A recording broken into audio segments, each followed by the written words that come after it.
Lors de la phase de consultation du concile, vous allez être invité à vivre des conversations dans l'esprit par table d'environ une dizaine de personnes variées.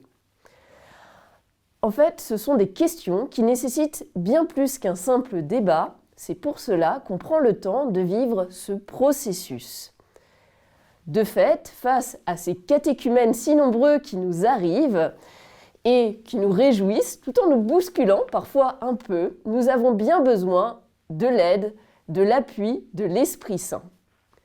Pour cela, on va donc vivre une conversation dans l'esprit.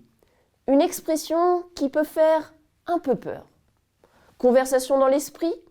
Est-ce un terme un peu vaporeux où on prierait simplement l'Esprit Saint et on serait simplement dans l'esprit? Non. On a aussi beaucoup entendu cette expression lors du récent synode sur la synodalité. Alors, est-ce juste un effet de mode? Je ne le crois pas, là non plus. Il s'agit d'un processus très fort de discernement lié au décentrement. Je m'explique.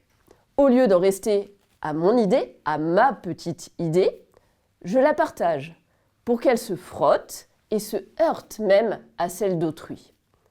L'idée va être de vivre une expérience commune qui nous décentre tous et qui nous engage à faire un pas vers l'autre. Ça prendra différentes formes pour chacun, évidemment, dans une dynamique de communion. Elle repose sur ce qu'on appelle, en termes théologiques, le sens de la foi.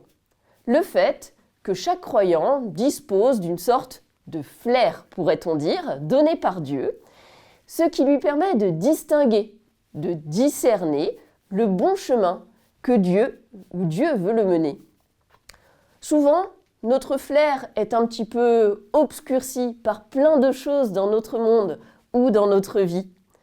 Et justement, c'est grâce au flair de l'autre qu'on va être invité à l'affiner pour sentir mieux.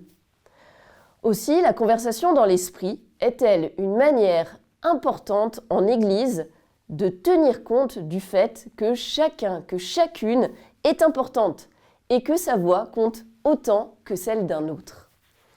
C'est une expérience qui est donc enracinée dans l'égalité et dans la fraternité du baptême. Aussi n'avons-nous pas ceux qui savent d'un côté et ceux qui ne sauraient pas. Aussi n'avons-nous pas d'un côté les catéchumènes et les anciens chrétiens depuis très longtemps. Nous n'avons pas les hommes d'un côté, les femmes de l'autre, les clercs d'un côté, les laïcs de l'autre. Non, c'est vraiment une expérience qu'on vit ensemble. Une expérience qui est premièrement enracinée dans ce baptême, qui nous rassemble dans notre diversité, qui, elle, demeure, et heureusement.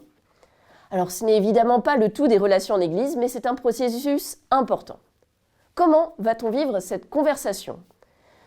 On va d'abord vivre l'expérience de l'altérité. D'abord par l'écoute de la parole de Dieu, qui nous fait mieux découvrir Dieu, ce tout autre, qui sera une écoute personnelle et communautaire de la parole de Dieu. C'est ce qui va façonner notre manière d'être ensemble. Et puis une écoute de l'autre avec un petit A cette fois, dans ce qu'il dit, jusqu'au bout, non pas pour réagir immédiatement. D'où l'importance du silence dans ce processus pour indiquer notre disponibilité d'écoute. Ainsi, je vais être mis à distance de ma volonté bien humaine de mettre la main sur l'Église, d'imposer ma petite vision des choses. Même si cette conversation dans l'esprit n'est pas juste une méthode, elle suit essentiellement 3 étapes. La première, prendre la parole et écouter, alors évidemment après un temps de prière, comme j'ai pu le dire, à partir de sa propre expérience. Un deuxième temps, faire place à l'autre, en partageant ce qu'a suscité en nous telle ou telle prise de parole dans ce qui a été dit au premier tour. Puis un troisième temps, construire ensemble. C'est un temps de dialogue à partir de ce qui a émergé précédemment, les intuitions, les discordances ou les questions.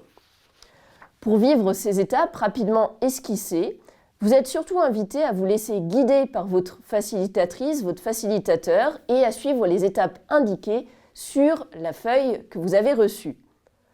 Dans tous les cas, à travers ces différentes étapes, la conversation dans l'esprit nous invite à passer du jeu personnel au nous de l'Église, peuple de Dieu en chemin pour annoncer le Christ dans le monde avec tous nos catéchumènes et nos néophytes.